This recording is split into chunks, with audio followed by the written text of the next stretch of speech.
It don't matter if people like this and people like this clear. It don't matter if people like this clear.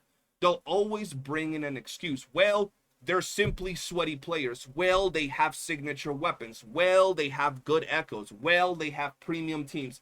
And at the end of the day, motherfuckers just want things given to them in a silver platter without barely having to work.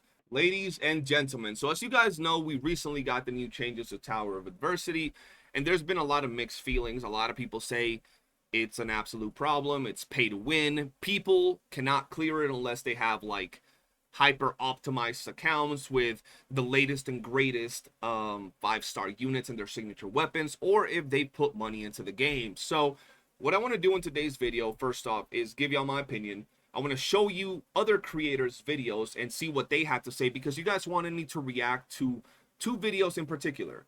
Saint Tantis' video about this topic and Gotcha Smacks. I don't know what they've said about it. I have dropped 2 videos on this topic, so you guys know what my stands on it are.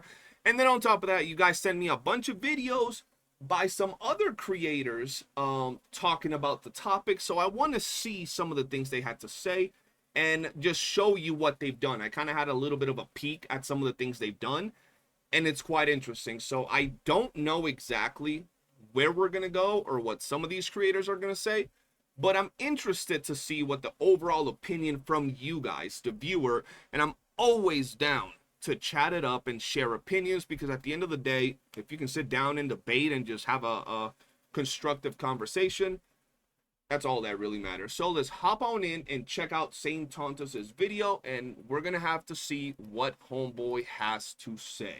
Ladies and gentlemen, it is safe to say that there's been a bit of an interesting reaction to some of the new TOA floors that have come out. If you've been keeping up with the game, you would know that Wuthering Waves' Hazard Tower, supposedly hardest endgame in the game, that's resetting at the very least, has added floors 3 and 4. Yes. And this is the whole situation that's going on over here. I've discovered why a lot of people are having some issues. So I think a lot of people are having issues because they haven't really invested the time into their accounts to build their characters or build their teams or learn to play their teams and units in the optimal way. That's the main thing. Or simply they've been very casual or haven't been playing long enough to have enough of a wide roster to clear set content. That's the main thing. There's other caveats in here to certain floors, like there are certain, characters that don't do as good in particular scenarios as others because of the mobs themselves, right? But we'll get into that a little bit later if the topics are touched. And the reality of the situation is that, well, it's not HP inflation. I dare say it's not really even the buff. Yeah, I don't think it's HP inflation whatsoever, so I agree with Saint on that 100%. I don't think it's HP inflation. These floors are normally harder than the left and right sides, so I don't think it's HP inflations. And the buffs, while of course they're going to be very specific to certain characters, it's always been that way. They usually drop these specific buffs for the latest unit to drop, and you can still take advantage somewhat with other characters, but ideally I don't think this is the problem either. The real issue that I think is being dealt with right now is the fact that some of these bosses' movesets are absolutely diseased. Okay, so this is kind of what I was talking about a few seconds ago. I feel that it's absolutely true. It's not so much that the boss's movesets are diseased, as he said. I think more so that some of the boss's movesets are more catered to certain units, right? For example, I see that he has Gion here. I particularly think that characters like Gion or Zani that don't have the best aerial combat, per se, or gap closing abilities have a harder time fighting enemies that move around a lot, that, spread the distance or hop up in the air, because their attacks for the majority of the time will be missing out a lot. That's a thing that is very obvious, but I feel that same, premise applies to if you try to take a single target character into a game mode like Whimpering Waste. You're not going to have a good time. So I feel that, yes, some of these bosses have movesets that are kind of annoying, but you just got to use characters that are better suited to handle these characters. If an enemy flies up in the air too much, you use a character that has a lot of, aerial combat. Because if you use a character that's always stuck to the ground, or a character that has a hard time gap closing, then you're gonna have a hard time fighting set bosses. And it's the same way with everything. Characters are tailor-made for certain game modes more than others. That's just the way it is, right? So let's go ahead and see what he has to say. And so basically, I have a run over here showing off how Gian works in the side. Yo, was I the only one that thought this Lightcrusher had some insane HP, bro? This Lightcrusher felt harder to kill than the freaking Morning Aches. Morning Aches, like, was a pushover, not just for me, but for a lot of people. But this freaking Lightcrusher was the actual boss of the freaking dungeon, bro. Tower. I just want, or in floor 3, I want to do a bit of a comparison between floors 3 and 4, just so I can show you exactly what is so messed up with using certain units on the roster. So, absolutely right. It is going to be a lot harder using certain units of the roster. I don't think that's a problem though, right? Just the same way that if you try to use like a Jin Shi and Whimpering Waste, you might not have a great time. Right? It all comes down to the enemy you're facing, their combat, their movesets, and the character you're going to bring in, right? It's just simple stuff. And that doesn't mean that the game mode is bad. It just means that you're going to have a harder time using certain units over others. And maybe in future, you know, iterations of Tower, maybe the characters that weren't as good this time will be better because the bosses will be more catered to their gameplay style and their moveset. For a bit of like just a preview of what I got over here, my Gian is pretty well built. Not at 2k attack yet. His attack is quite low. 120 ER, and of course, right, he's got some decent stats. He's got like 25.1% heavy attack damage, but he's got a lot of mix of like other stuff, right? So I would dare say that this is like it's a high quality build on the crit side, but the attack is really low, and then it's not like the damage bonuses are particularly high. Okay, that's a fair assessment. This is a high quality build on the crit side. His heavy attack is all right, and his attack is all right, I guess. But it's not like the best build ever, and it's also not bad. This is a good build. This is a pretty solid build. It's an okay build. Yeah. It's a pretty good one, but this isn't like some ball crushing, like, you know, every single substat. The fact that it's below 2k, and the fact that the heavy attack is below 30%, I think is enough for, you know, people to realize this is a good build, but it's not top tier. We got Mortify over here. He's going to be on Static Mist, and I do believe, for the purposes of for a second, I thought he was going to be running Mortify without echoes and shit. This demo, we'll just go ahead and we'll put him on the Empire Anthem set, because I personally like this one. I think it's pretty good. Okay. So, yeah, that's what we'll be running with. And so Shorekeeper's just going to be around here doing her Shorekeeper things. Nothing too crazy. Not that much. I'm gonna be honest, I only run Mortify on Moonlit, so I don't know the damage difference between, you know, Empyrean and Moonlit. So it's probably similar. They probably output the same amount of damage. Not that much HP, just the 230 ER. And this is the team we're gonna be using. Damn, that's a pretty damn low HP for a Shorekeeper. Holy crap. But it's not like it really matters. It just mainly impacts the healing, and the ER is right where it needs to be. So, you know, it is what it is. Out here doing her Shorekeeper things, nothing too crazy, not that much HP, just the 230 ER. And this is the team we're going to be using for both overviews. I want to talk about why I think floor 3 is actually pretty okay, and why floor 4 is so messed up. And the thing is, there are a lot of teams in the game that will have this issue, and there are also a lot of teams in the game that will not have this issue. And so, first, let me just describe what's going on here. So, floor 3 is what I would call just like a vanilla floor. It actually doesn't feel too particularly bad. The only thing is that you need to have some sort of way to do a minor bit of grouping. And by minor bit of grouping, there are multiple ways of enemies that spawn. But the thing is that they're not like too hard to manage, because they all spawn like literally right next to each other. You just can go to the side, and then they're like, you can literally see, like, Shorekeeper is, like, handling these guys with no issue at all. Yeah. Right? It's just... And honestly, I think that as long as you're not actively trying to, like, ungroup them, they will stick together. Yeah. So, now we're in on Gian, right? They're all, like, stuck together like glue. And then they literally just get terminated. And that's the build that they're getting terminated on, right? And... the unfortunate part, right, is that these guys can do, like, a little bit of blocking and stuff. These guys can be a bit of, like, a time eater. Yeah. You just gotta make sure that you're, you know, not, like, damaging right into their shields and messing up the rotation that way. So, you can see over here, right, some annoying mechanics overall. But this is like nothing too crazy to worry about, right? Yeah, these are just the regular tanky blockheads that you usually deal with in these type of modes. You've all seen this before.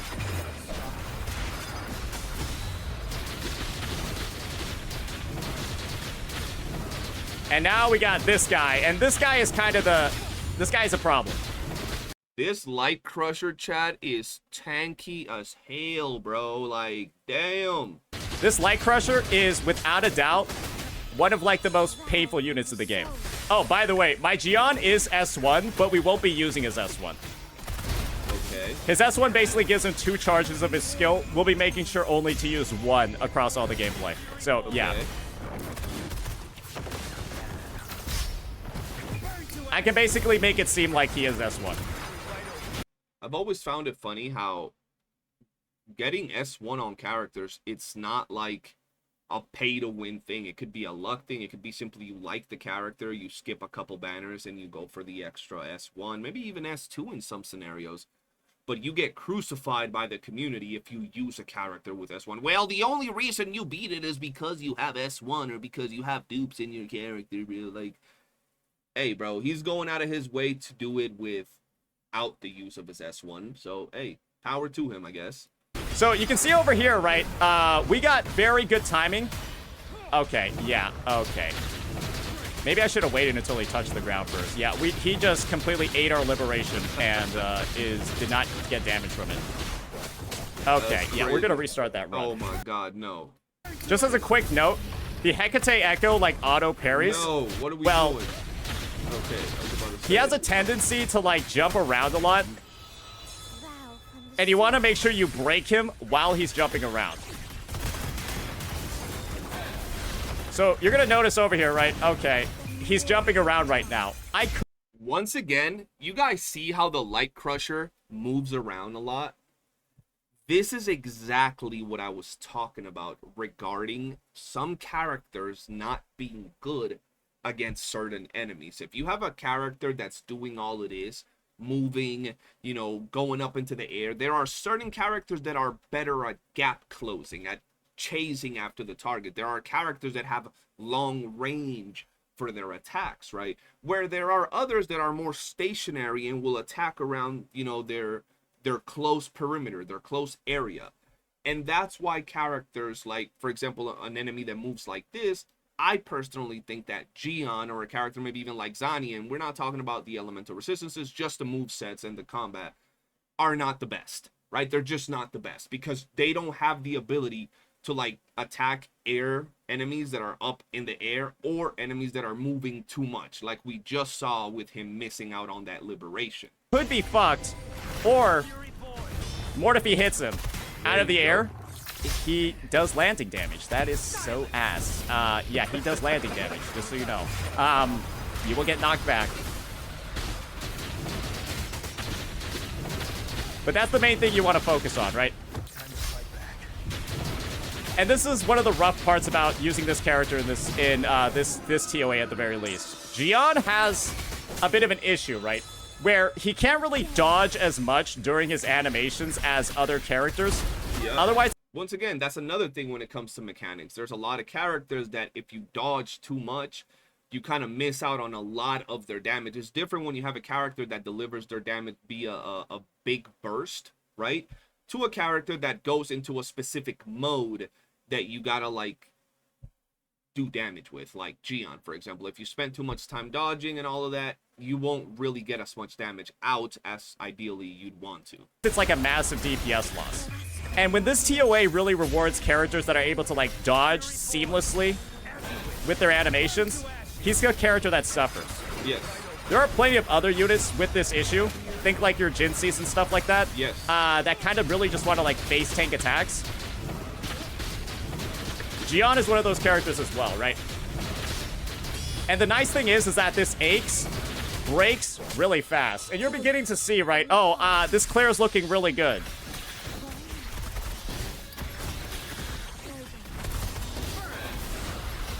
This Claire's looking really good, right? I've actually gotten better times before. Okay. Is he gonna get the 3 stars? See? It looks like he's gonna get the 3 stars. I believe it's 230, right? I've gotten up to like... Okay, come on, man. I've gotten up to like 15 seconds faster with more optimizations in the rotation. Okay, so he fought this wave with the first ever released character that dropped a year ago. He himself said this is not a hyper, invested build. It's good, but it's not peak. It's not the very best it can be. He then used his Mortifi, and then he used his Shorekeeper, right? So he still used what is currently still the best Gion comp in the game, but we got to take into account he used the first ever released character to drop in Withering Waves, and he also used a 4-star. He still cleared with 3 stars, and he still said that he's done it better and faster. So in my opinion right now, considering all the different things that he said, the fact that if you looked at the run, he didn't do like the most perfect optimal run, not because he didn't do it, but just things that happens as you're normally doing your runs, like when the Lightcrusher dropped and hit his Mortifi, things that happen, right? The Lightcrusher kind of like moving away from him, not allowing him to do damage, and he still cleared it. He still got the 3 stars, he still got all his asteroids, all that good stuff, and there was so much more room for improvement, not only in the character builds, but in the team comps and also in the actual gameplay, right? Not saying that he did anything wrong, everything was good, but there's room for improvement. So far, I don't see any problem with it, right? I think this was an absolute normal clear.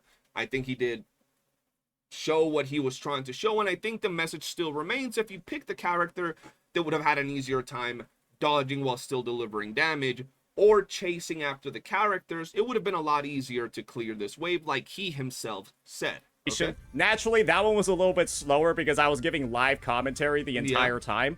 But just know that floor 3, as long as you got like a little bit of AoE, there's no problems, right? That looked okay. That looked fine, right? We're using basically an S0R1 Gion. We made sure not to be spamming his skill because that's the only thing his S1 lets him do, is it just gives him extra charges of the skill. And we made sure not to use them, right? So Gion looked great. It's S1R1, effectively S0R1 with the way we played him. The Mortifi build is all right, but it's not like we're doing anything mind-blowing over here. And Shorekeepers is just okay. Clearing that with about 25 seconds left, which was my best run where I'm sweating, pretty good. Now... Pretty good, yeah. I think that's fine. I think that's fine. Oh, we got this whole situation over here, where it's a... Okay, now we have this particular floor. I feel like I don't know what he's going to do. But if he's going to try the same team right here, I can already tell you it's not going to end well. Dragon of Dirge moves around a lot. He goes up into the air a lot. He's not going to allow Gion to hit him whatsoever a lot. Lampy jumps up into the air as well. So this might be a little bit of an annoying run for this particular team. Now, it is up to you guys to decide if that means that this particular stage is bad. If you use a team that, consists of 1-year-old DPS, a 4-star, and the universal buffer in this other stage and you can't clear it, does that mean that this is a flawed floor? Does that mean that this is just broken? I personally don't think so. I think that you might need to use characters that are more, like I said, fitting of the type of enemies. The fact that you're already clearing 1 out of the 2 new modes with literally the OG Gion comp outside of Shorekeeper, which if he used Verena, maybe he could have still cleared. A lot more sweaty, obviously, but he could have still gotten those 3 stars. I don't know what he's going to do here, so let's go ahead and see. Little bit rough, because this Lampy Lumen Myriad and the Dragon of Dirge, they might be some of the worst bosses in the game for a specific subsect of characters. This one perfectly said. Absolutely perfectly said. Yes. Feels accessible to a good amount of the roster. This one doesn't. And let me explain why. We'll be doing live commentary of this run. It's not going to be as good as if I'm just like focusing. I'll show you exactly what I'm talking about over here. Don't pay too much of an attention to the time though. The Dragon of Dirge is quite possibly one of the bosses in the game that's like just the most annoying with its moveset. Not only do you got to worry about Dragon of Dirge flying and going up into the air a lot, the thing with Dragon of Dirge is that his movesets will require you to dodge a lot. And like he was saying earlier, a character like Gian will not do good in this particular stage because you'll have to dodge a lot, right? Because it has this really amazing ability to jump around the arena and go pretty much anywhere it wants in almost no time at all. It also, like, has a fucked up hitbox or something where attacks can sometimes just, like, leave you on, like, the opposite side of it. Right? And so you saw that over here, right? We're looking pretty good. Not too bad. We get the break off. Life's all right. We're moving on to the next rotation. It's not looking too bad, right? And then that second stage is going to kick in and it's going to be a problem.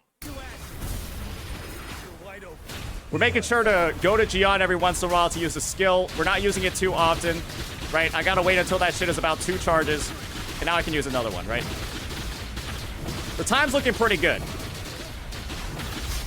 We're actually doing quite good against this guy. Even though his moveset can be annoying, I don't think the Dragon of Dirge is actually the biggest issue in this fight. The biggest issue is, without a doubt... And you know what? We'll just do this. We'll just do a double intro real fast. More if he can get his ER fast enough. Alright, perfect. That's just an example of how this guy can be an asshole. Now you got this guy, and he is the supreme asshole. Bro, yeah, these two bosses are very annoying. You know what? So far, I don't think anything that Saint has said is wrong at all. I think that so far, right, we're only 10 minutes into the video. That's a long-ass video, bro. But so far, I think is right. He's acknowledging the bosses having very annoying movesets. He's not blaming, you know, the fact that they might be hard to clear on his team or his units per se, but rather the fact that, yes, these bosses are just going to be a little bit of a problem versus, you know, certain characters. So far, everything he said, he's acknowledged that his teams haven't been the best, or in terms of, like, stats, they've been good, but not, like, perfect. And he's also acknowledged that because he's giving live commentary on stream, he's not doing his best optimal rotation. So pretty grounded video so far, at least I think. This is actually, I know I'm doing this live, but this is actually the best time I've gotten on the run so far. So if we're going to clear here, it's going to be from this. Yeah, I guess I play better when I'm talking. Anyways.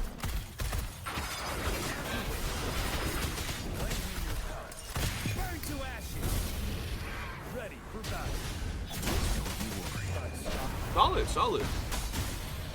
The problem with the Lampilumen Myriad is it has this tendency to use this teleport attack where it teleports to the opposite. So right there, that is exactly what I was talking about. Gap closers. Gian doesn't really have a gap closer. You could use his skill to close a little bit of the distance, but it's like this much. And then on top of that, you're going to be missing out on your ultimate mode while you do that. So that right there is a big time sink, ladies and gentlemen. That is where characters that have more ranged attacks or gap closing abilities are going to shine a little bit more. But so far, even with a 1-year-old character and a 4-star character alongside it, I feel that he's doing pretty damn good. Side of the arena and does that, it becomes invulnerable, essentially, for like your entire rotation. And so if you're a team, right, that can either like break it quickly, or you're a team that, you know, has a lot of flexibility in terms of like where it can attack, like range isn't like too much of a concern, then you won't really like struggle, right? But if you're ever in a situation where like I don't know, you can't like track the boss like this, like what am I supposed to do here? Yep. And there are a lot of characters that suffer from this. So I think we might actually clear. I'm not super sure. We might actually clear this. But you're probably beginning to notice, right? Oh, wow. I see why the clears aren't happening. Okay. We obviously have enough damage. Okay. So once again, I just want to give my opinion on this real quick. He's playing an S0 R1 team that outside of Shorekeeper is over a year old, right? The first ever released character, Mortifi, not fully optimized stats on his main DPS, which is Gion. And he was, if he finishes off the fight right here and he wouldn't have stopped, I would say he would have been 5 seconds, you know, under the time to clear it on a stage that is effectively not ideal for Gion. The mobs will have you dodge a lot, they'll move a lot, they'll make you have to, you know, chase after them a lot. And he's still almost clear the brand new stages with, you know, arguably the oldest team in the game. I know Shorekeeper is not the oldest character, but you get what I mean. The oldest team in terms of the main DPS and their sub DPS or support in the game, right? This is the oldest team, the oldest main DPS team right here. And he would have only been 5 seconds under the time in a bad stage. So people complaining that this is a problem, I don't know what they're talking about. Saint Tantis put himself in a position of using a character that is not like sweatily built, is just a good comp. He used the first ever character. He went in a stage that he specifically said is not optimal for Gion. Some of these bosses are not ideal for Gion, and he was 5 seconds off from clearing the stage. So anybody else that actively plays the game has to take those same things into consideration. Are you using characters that might not be that good against a specific boss because of the combat mechanics? Are your characters built amazingly? Are they okay? Or are they just kind of like shitty? You know what I mean? Are you using optimized team comps? He's using an optimized team comp right here with Gion, Shorekeeper, and Mortifi. Or are you, you know, slapping together random things because you simply like the characters? And in all those scenarios, he's still almost cleared. We obviously have enough ER because when we fought the Dragon of Dirge, it was okay. But now when we fight this guy, we are now having ER issues, and we're now having damage issues. This is the thing. I don't think so much that he's having ER or damage issues. I feel that the boss itself is making it so your rotations don't land as much damage because of how they move, because you have to chase after it, because it just moves a little bit weird. If the boss was a little bit more stationary, like the dragon for Gion, for example, he would have cleared this no problem whatsoever. But it's just one of those things where it, you know, it's a mismatch of enemies and your character. In this game, just check this out real fast. Look at what happens when I use my skill on nothing. I gain no ER. When I use my skill and hit the enemy, though, I gain ER. That's how it works for every single attack in this game. And when a boss like this just jumps around for fucking fun for 50% of the fight, there are a couple things happening. You're not doing damage. You're also not generating any energy either. Exactly. So once again, that's the thing. It's not that he's not having enough ER. It's because the boss works a certain way that you're not able to hit him enough to generate said ER, right? But his character in and of itself is wonderful and it could do great. It's just the boss mechanics don't align with what, you know, his character does. And so the end result is that this guy basically ups your ER requirements because you're never fucking hitting him, and then also ups your damage requirements at the same time because you're never fucking hitting him. And this is the thing. He has like some special mechanic built in where he does he teleports to the middle, right? Then fucking jumps up and down like he's at a fucking bouncy house. He does that twice in a row. He literally does it twice in a row. And so effectively, in this fight where you have a 2-minute 30-second time limit, he spends more than 30 seconds not being hittable. Unless you're using a specific type of character. Yeah. And this is the thing. There are naturally some characters in the game, right, whose damage is really easy to access. Because they're like in the air, they have a lot of gap closers, so on and so forth. Yeah. Those characters, I'm just going to use an example team. This team, for example, can just straight up ignore the mechanics of the Lampy Lumen Myriad because they're in the air and they can just follow him. They can just follow him in the air and pretend that he's not doing whatever he's doing. I'm just going to list the DPSs that can basically just ignore what the fuck he's doing. You have characters like this, where their main damage type is from ranged attacks. Yeah.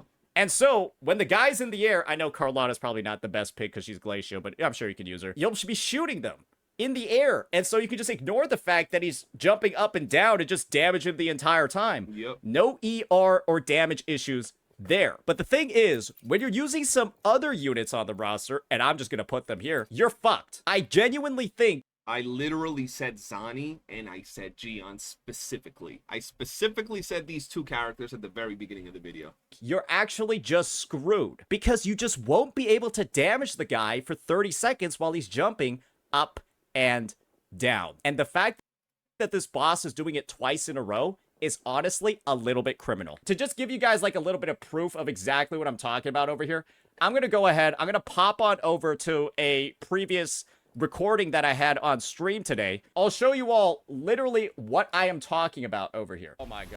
Okay, now, guys.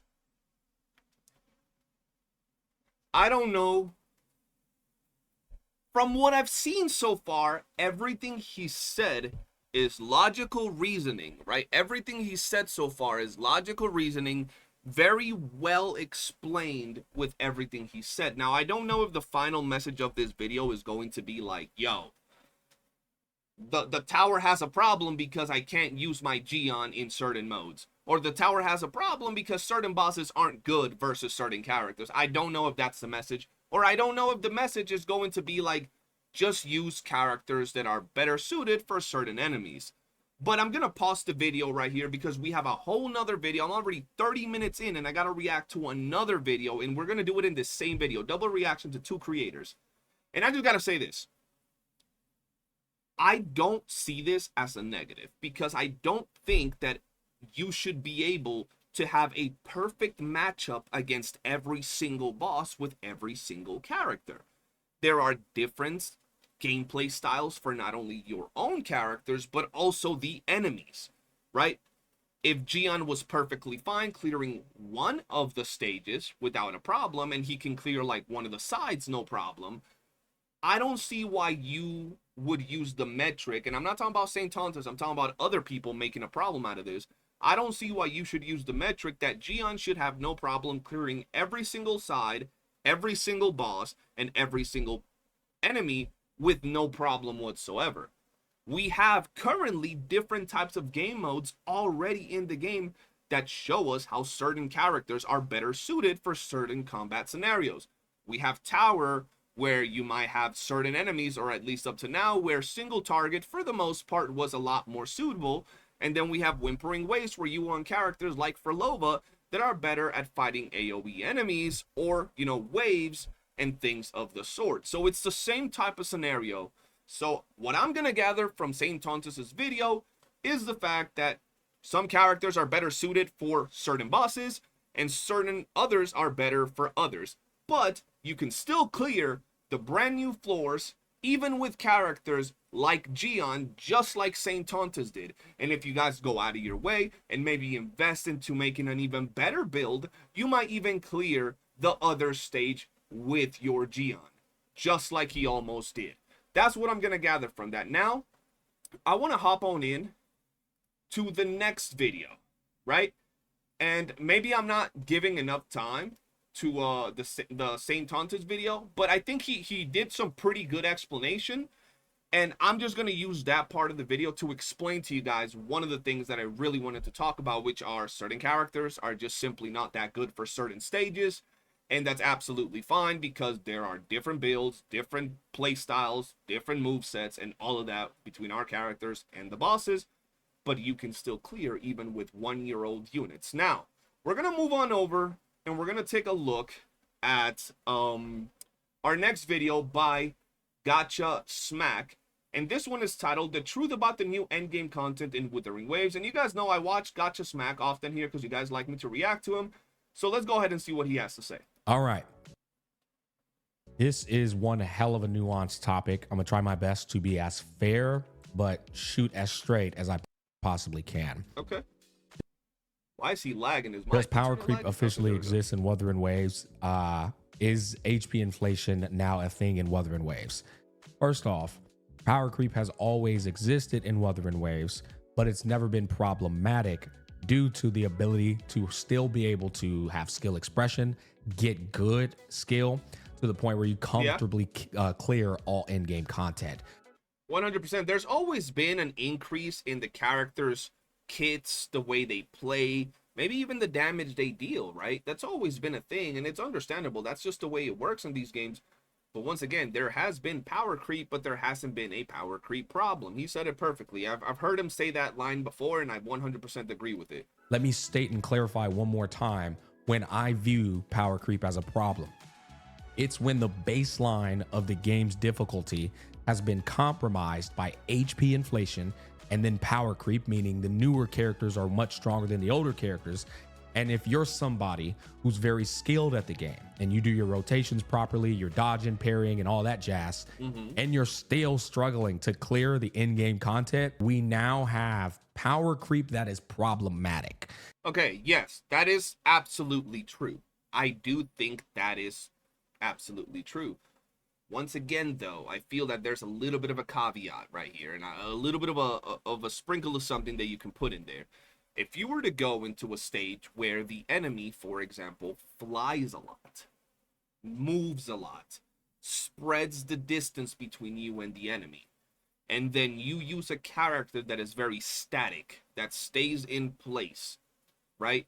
And then you can't clear because you're using that, I don't think it comes down to power creep. I think it more so comes down to a mismatch of your characters versus the enemies. And at this point, I don't think it's power creep whatsoever. Perfect scenario. If you were to use a character like Gion or Zani, like we just saw in the St. Tantis video, versus the enemies that fly around or spread the distance, and you can't really gap close, so you're losing out on time, I don't think that is a problem of power creep. I think it's a mismatch of your teams. And there are other scenarios where Gion and Zani are going to be fighting a boss that's very stationary and deal an absolute truckload of damage and clear it without a problem. And I think with this latest TOA update and quote unquote expansion, if you will, has introduced a problematic power creep as well as an HP inflation. Whoa, okay, I was not expecting that take.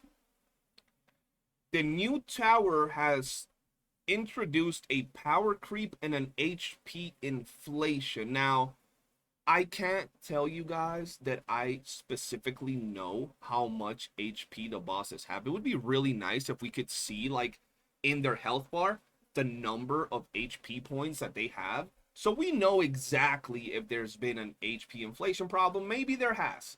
Personally, I haven't seen many people talk about this. From the clears and people that I see actually clearing the game, I will say it has gotten harder because now you need a little bit more team optimizations and team compositions. But I don't know so much about the power creep per se and also the HP inflation. But let's see what he's cooking. We're not going to just talk out the ass here. I'm going to show you a composition in which I mastered, and I spent a number of hours going up against these newer modes in comparison against the composition we all know this mode is designed for based off of how the buff functions. But there really are so many different facets and caveats to cover. It's not just one answer. And so I pray the community known as the community incapable of understanding nuance can understand the fucking nuances of this.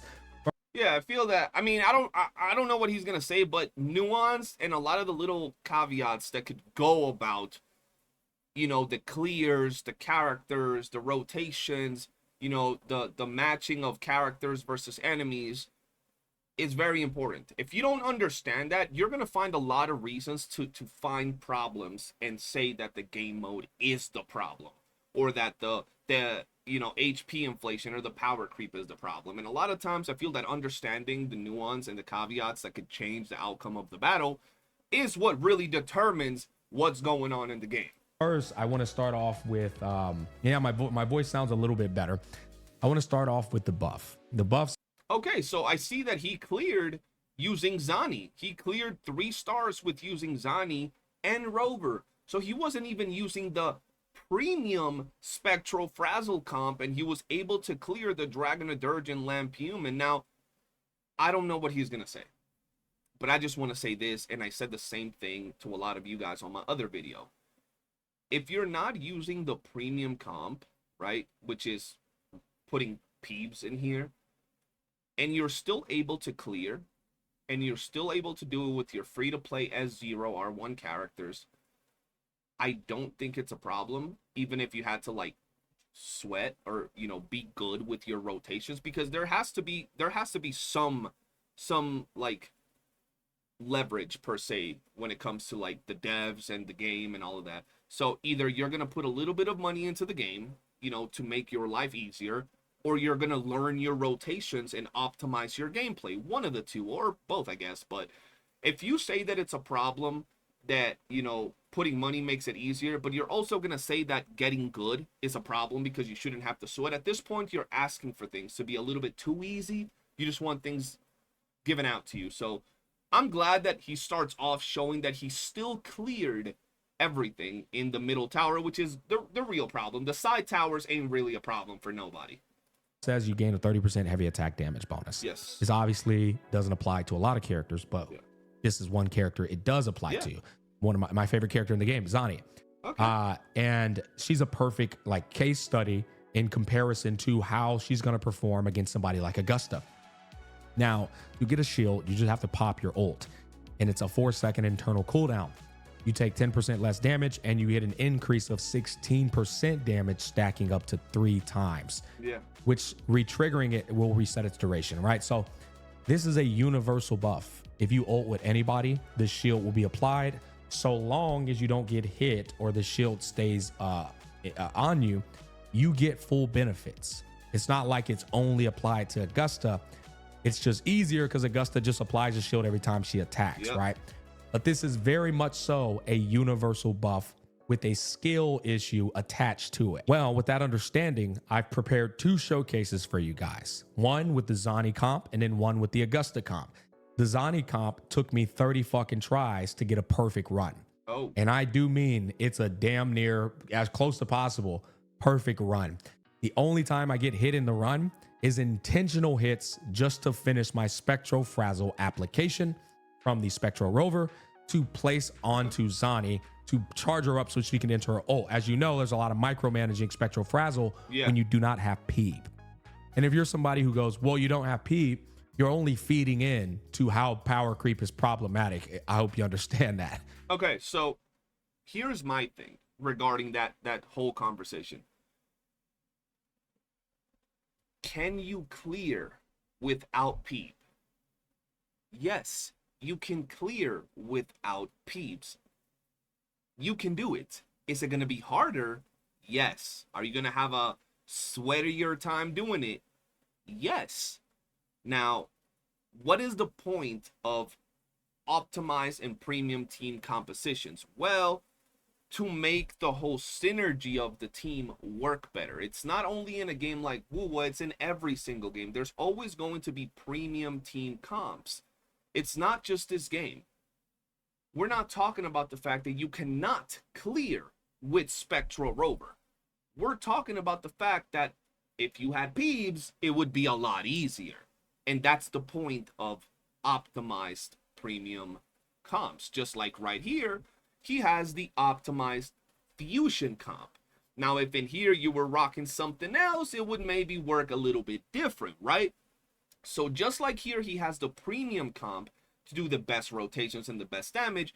Down here, you can still clear with Spectral Rover, but if you had the premium options, it would just be that much easier. So we go back to one of those things that it's not about, well, you don't have Peebs, so we're feeding into the fact that, yo, Kuro, you know, has power creep and all of that. We're more so telling you that, yo, you still cleared with your Rover. That's great. You had a harder time, right? Well, it's because you don't have the optimized team comps for it. That could be one of the reasons why you're not clearing as easily. You can still clear, but not as easy. So I feel that if you show someone a clear with this team and you say, yo, I cleared, but that thing was hard, bro. And someone replies with, well, have you tried using PB instead of Rover for an easier rotation, easier time applying Spectral Frazzle, and easier clears? And you get upset about it, or you say, well, you're just feeding into the power creep. It's not really like that. You're still clearing content, but it's always going to be easier in this game and every game from now and up to the future. It don't matter what game, to get better results with the optimized and ideal team compositions or, you know, scenarios, right? Because you should not have to pull on multiple characters for one character to function. That would be a whole separate.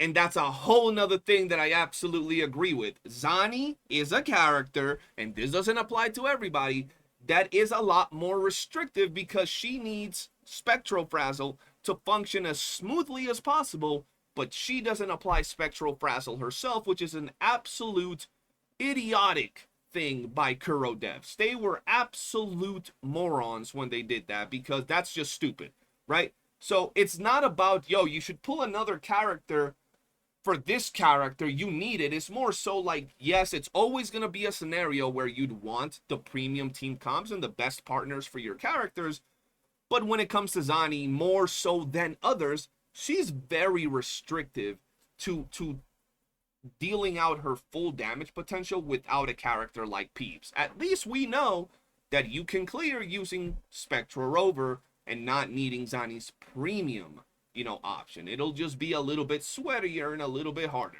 Problem that contributes to the overall issue here. I do want to be fair though. With maximum skill, you can clear this floor. But with maximum skill, you're not comfortably clearing the floor. And then on the other end of the spectrum, with Augusta, who this is designed for, without her her Yuno, I am clearing this shit first try, brain dead mode. 100%. So once again, we're comparing several things here, right?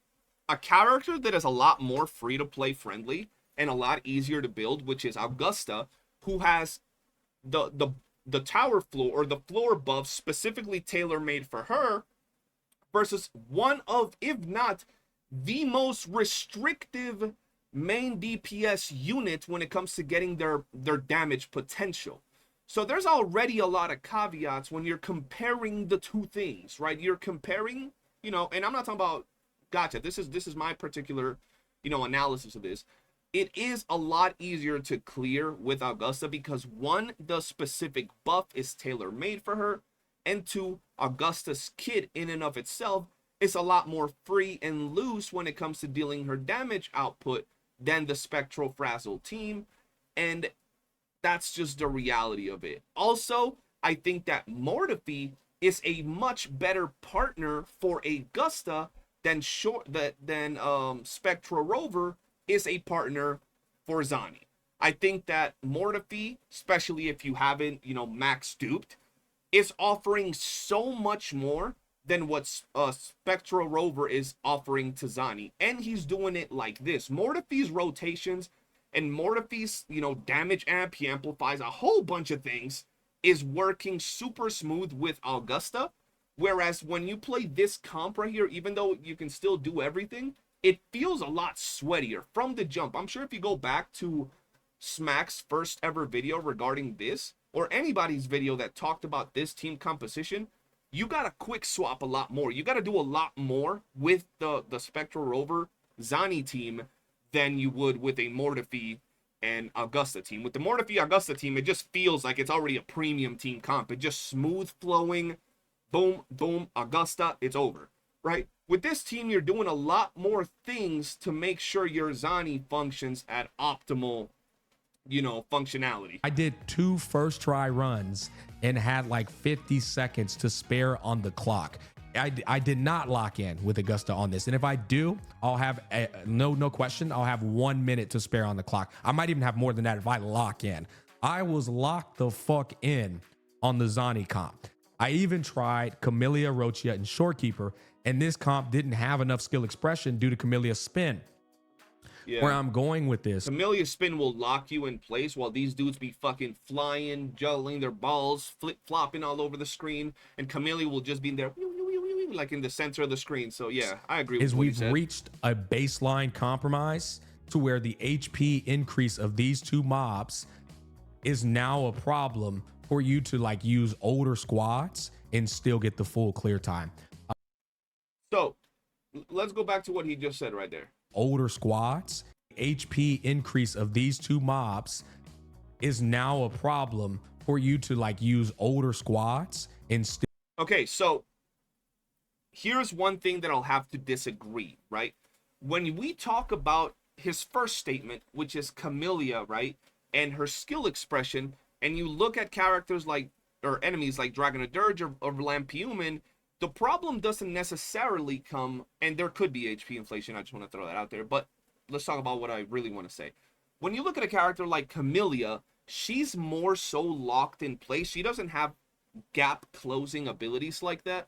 She doesn't have the ability to chase after the enemy, and if the enemy goes up into the sky, you're shit out of luck. So when you're having a harder time clearing these particular bosses, it might not be necessarily that their HP got increased by so much, but rather that their moveset is making you waste time that you could be using to deal more damage, which we go back to St. Tantis' video because he said it perfectly. That is actually what's going on. It's not so much about HP inflation, but the mechanics don't align with certain characters, and a lot of people want to say that is the problem. For example, right here, we have a 1.0 character and then 2.0 units, but St. Tantis cleared this particular floor right here using 1.0 characters without any problem, and was about 5, maybe 10 seconds away from clearing this one with the same 1.0 characters. The first ever team. So can you still do it? You can absolutely still do it, but it's going to be a lot harder, and it's obviously going to be catered towards certain characters more than others. Still get the full clear time. Do excuse my voice. It's still recovering. It's a lot better. It's a lot better, but it's still recovering. But the rewards, I want to be fair here. As I said, it is only 100 Astrite and 100K and 240. I already know every excuse in the book that a Kudo bot would make. It's only 100 Astrite. Well, get this, guys. I got a funny story for you. I'm going to pause him real quick. People that say it's only 100 Astrites gotta understand who they're talking to, and the people that are hearing that message gotta understand what they're listening, right? If you are someone that doesn't have your account well built, if you're someone that doesn't have a good amount of units or a good amount of teams, and someone tells you, and you're getting mad, you're throwing a fit, you're saying Kuro is, you know, pay to win, this tower mode is pay to win, HP inflation, and you're getting actively mad, and someone tells you, bro, it's only 100 Astrites, don't get mad. Work on your account. Try the floor. See what you're missing. Yo, are you 5 seconds off? Maybe improve your characters a little bit, and maybe you can get 33 stars in this first clear. And then on the next one, now that you know what you're missing, you can build more characters, build your roster up a little bit more, maybe optimize your teams, and you'll clear all 36 stars next time. And you would have only missed on 50 to 100 Astrites. We're not effectively telling people, right? Yo, it's only 100 Astrites. It doesn't matter if you miss out on 100 Astrites forever, right? That's not what we're telling you. We're telling you, don't get mad about it right away if your account in and of itself is not prepared for this type of content, right? That's just the reality of it. 100 Astrites are 100 Astrites, and over time it all adds up. It's an extra pull every now and then, yada yada yada. But if you're someone that's getting upset about it, and we go ahead and look at your account and it's not well optimized, not well built, you don't know your rotations, you don't know how to do, you know, the optimal damage with the team comp, don't talk about it like it's the end of the world that you can't get 100 Astrites when you have bigger fish to fry, like optimizing your account. That's what some of us mean when we tell you it's only 100 Astrites. Don't blow it out of proportion if you're not ready for it, and just prepare so in the next iteration you get your 36 stars. At one point in time in HSR, it was only 100 Astrite. Yeah, it was only floor 12 that was a problem. Then as time went on, Then floor 11 became a problem for free-to-play players and casuals and people who Okay, but that's a little bit different because in Honkai Star Rail, floor 12 was the last floor, the one that gave you all the current, or you know, the last bit of your currency. Everybody that was clearing floor 30 or 30 stars is still clearing 30 stars. So they didn't take away or make the already established content any harder. They didn't make any of those 30 stars harder to achieve. You're still getting 30 stars, which is very different to what Honkai Star Rail did, which they made it so now the last floor, or that last bit of asteroids, as he said, was unachievable by most people unless they had the latest and greatest units with their light cones, yada, yada, yada. Am I wrong? It's a very different scenario, but I get the gist of what he's saying, right? What he's saying is, if it keeps progressing in a way that is this complex and this complicated, it could be a problem. But in all reality, currently, people that were getting 30 stars can still get 30 stars. And the worst thing is, maybe, now they got to work a little bit harder to maybe optimize their teams, build new units to get the next 2 floors done. That's all. But it's not at all how it was in Honkai Star Rail. don't spend on every signature and pull on every character. Then floor 10, 11, and 12 became problematic. This Floor 11, 10, 11, and 12, right? That's a very different scenario to what we have in WoWa right now with the addition of only 2 new floors, because that's like saying that the whole middle tower got so hard that now you couldn't clear it in a certain way. You can still clear the 2 floors of the middle tower with your Geon comp, with the first ever comp. You can still clear those floors with like a normal Electro team, right? No problem. Now it's just the last 2 floors. Those are the only ones that just got added. They just got added. If people up to this point were getting their 30 stars and they add something else where now you gotta like prep, team build, and all of that, and you can't do it, but you were getting 30 stars before, yo, just take another extra month and build your account a little bit more to now be able to get those 2 extra stars, and you will be able to do it. There are so many people posting their videos from free-to-play accounts clearing content with teams that you can actually do, but don't expect to be able to clear these new stages right away without no investment whatsoever. And also don't think that this is per se power creep in certain scenarios when we can effectively prove that there are people clearing it with free-to-play accounts, free-to-play teams, and not even using characters like Augusta on that last stage, right? I don't think that's fair. And if you want to say, well, but they sweat, so you don't want to spend, you don't want to sweat, you complain. Some people complain about you using signature weapons. Some people complain about having characters that are hyper invested on. So you don't want to spend, you don't want to pull optimal team compositions, you don't want to pull signature weapons, you don't want to hyper optimize your characters to have them be. This is Endgame. At Endgame, you have to at least meet 1 or 2 requirements, bro. You at least gotta like optimize your teams and optimize your characters' builds, or maybe pull a signature weapon every now and then, but don't expect to just not meet any of the checkboxes and still be able to get the full results. is the classic gacha recipe of introducing power creep. There's always going to eventually be a power creep problem. It's only a matter of when, and when it does occur, it's always a very slow ramp up. Now, I do want to say something else here, and that is, how many signature weapons do I have on this team? Okay. I have Zani Sig, I have Rover using Cheng Li Sig, I have Shorekeeper using her Sig, and I still, I think, had 10 seconds to spare before failing the run on a comp with perfect rotations and optimizations. Okay, so he used a 1.0 character, you know, before 2.0.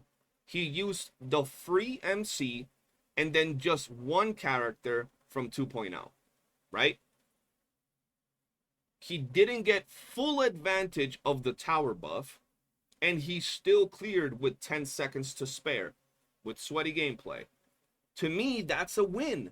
To me, that's a win, because you have so much more room to improve on this right here, which is getting peeps to optimize your rotation, or using a team that takes full advantage of the tower buff if you want it easier. The fact that you can already clear it is good.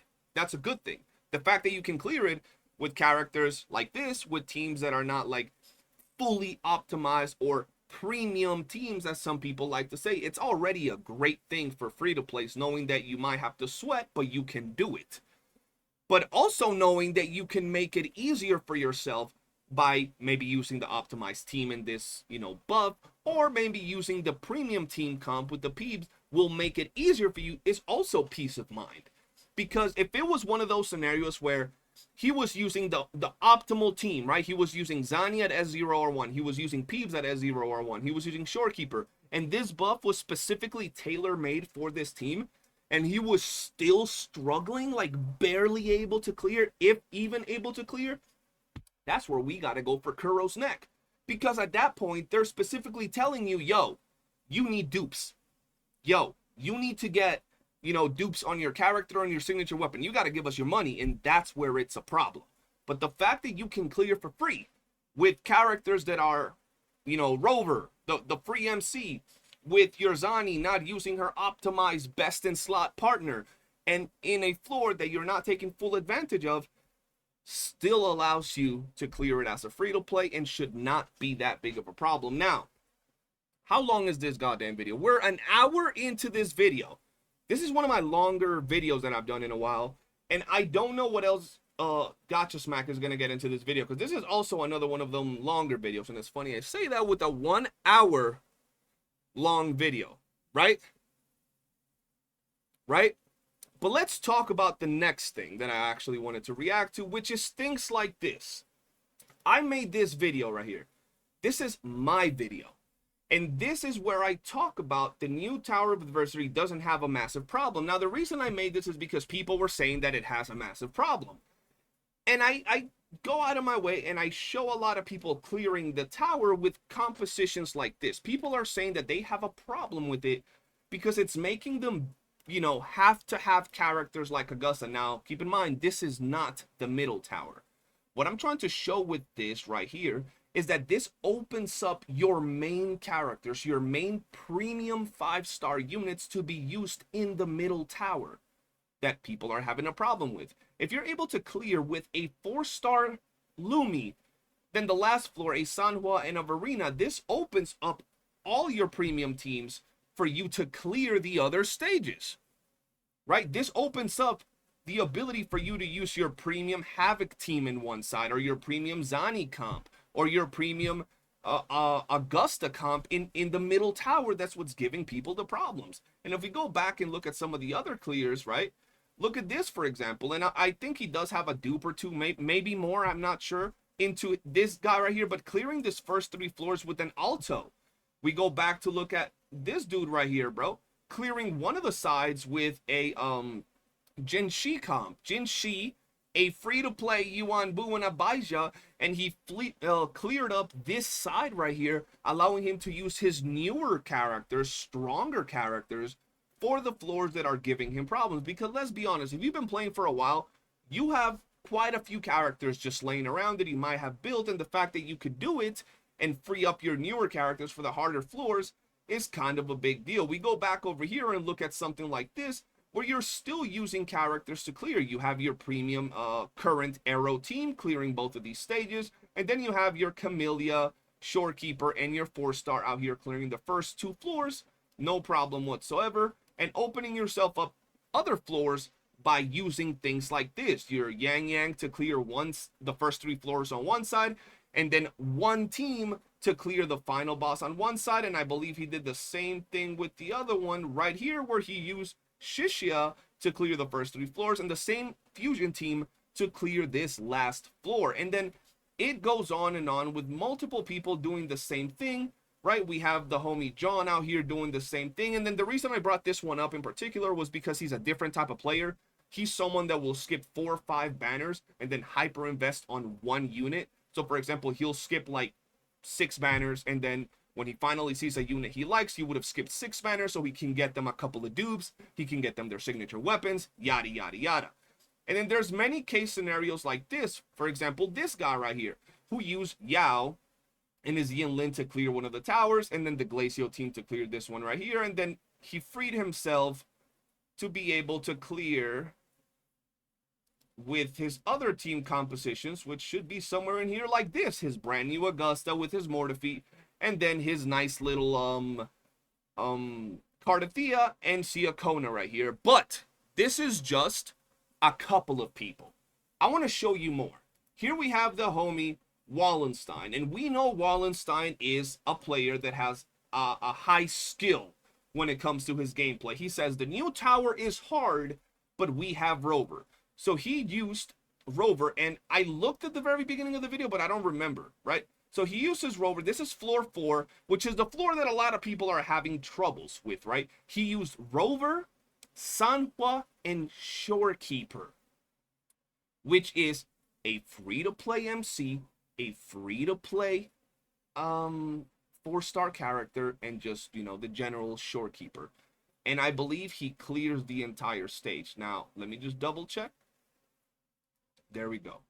He clears the stage with 3 stars. So, yes, Wallenstein has a lot more skill than a lot of other players, but he's also using a free-to-play 4-star character that you always get, and he's using the MC. He's using Rover, and he's using a 4-star.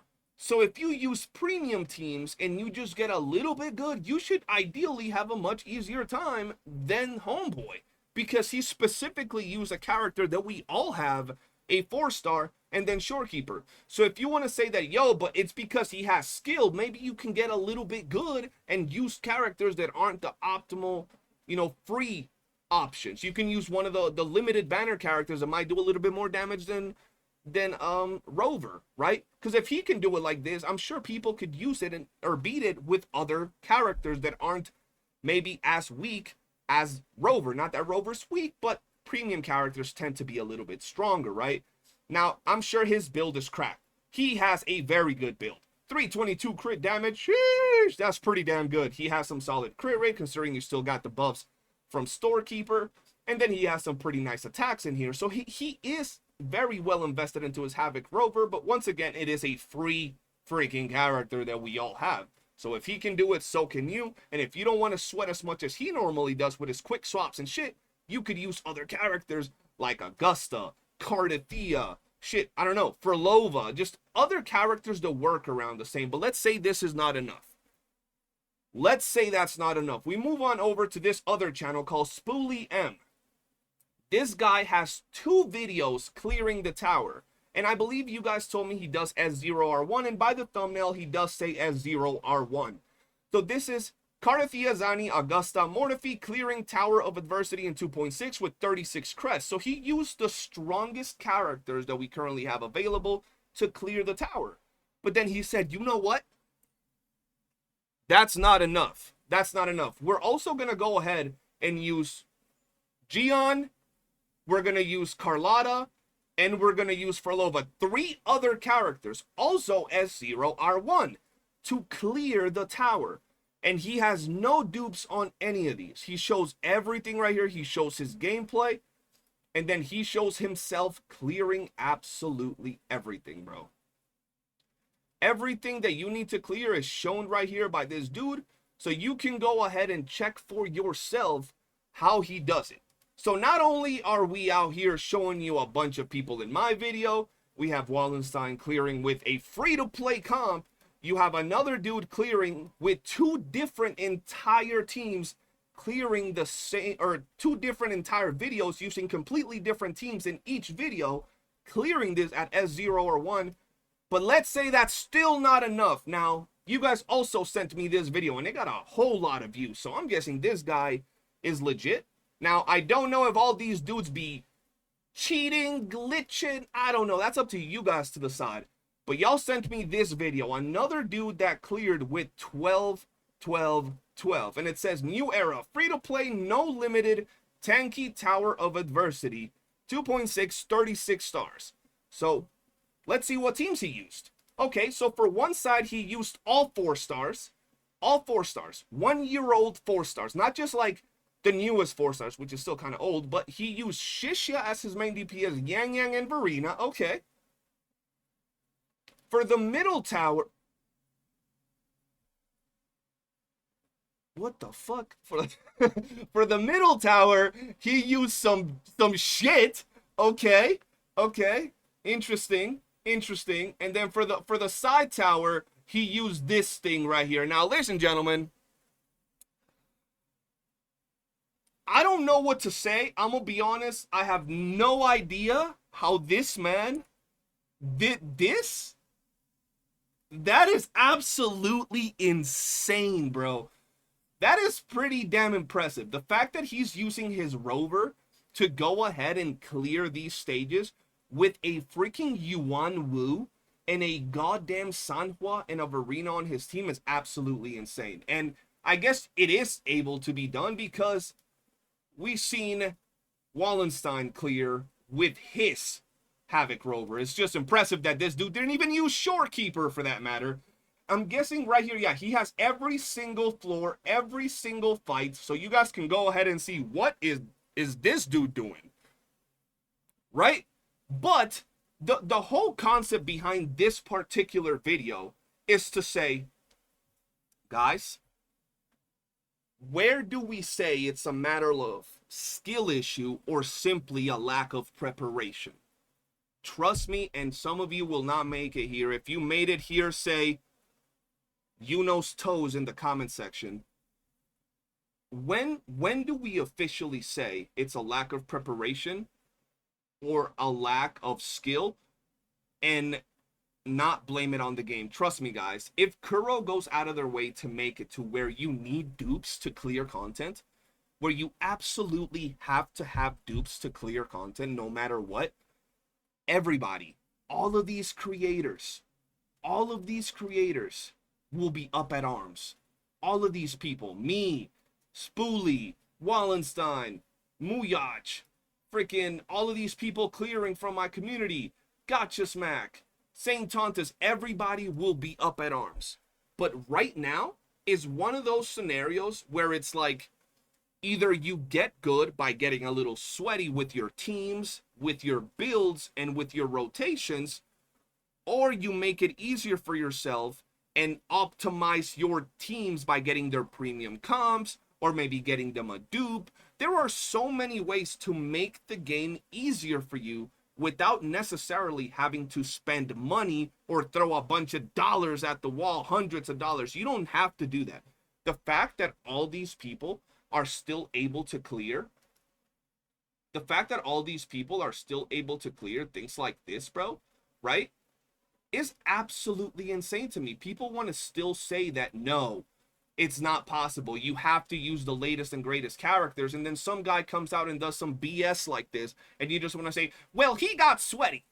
Okay, yeah, but he's also using the doo-dooest, dirtiest team comps to clear the stage. Like, you don't have to use this team comp. You can go ahead and use some solid team compositions. Just, you don't necessarily even have to get the best in slot. If this guy can clear it like this, why can't you clear it with, shit, I don't know, a Zani, a Frolova, a Cardathea? There's so many other options than necessarily having to use Augusta. You know what I mean? But that's really going to be everything for me, guys. I'm 1 hour and 13 minutes into the game. I want to hear what y'all got to say, because I know it don't matter what some of us say. Some people can get their heads out of their ass and their heads out of a box in the echo chamber they live in. It don't matter if people like this and people like this clear. It don't matter if people like this clear. They'll always bring in an excuse. Well, they're simply sweaty players. Well, they have signature weapons. Well, they have good echoes. Well, they have premium teams. And at the end of the day, motherfuckers just want things given to them in a silver platter without barely having to work. That's going to be it for me, guys. Let me know in the comment section below what you think. Go ahead and go off. Be mad. But sometimes you just got to get good. Optimize your account. Optimize your team. Get better at your rotations. Or just relax, be casual, enjoy the game at your own pace, and don't throw a fit. Anyway, thank you guys for watching, and peace.